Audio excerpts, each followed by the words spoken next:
Так, это у нас ортопедическое отделение в национальном госпитале. Вот мы сейчас на втором этаже. Вот лифт не работает. Чтобы попасть к ортопеду, нужно подниматься на третий этаж. Вот так вот люди поднимаются.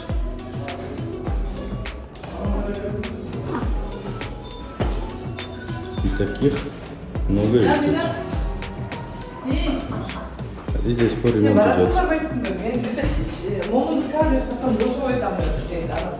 Всем просто я медленно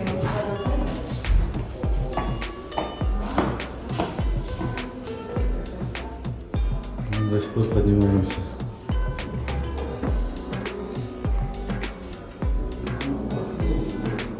Осталось всего-то сколько?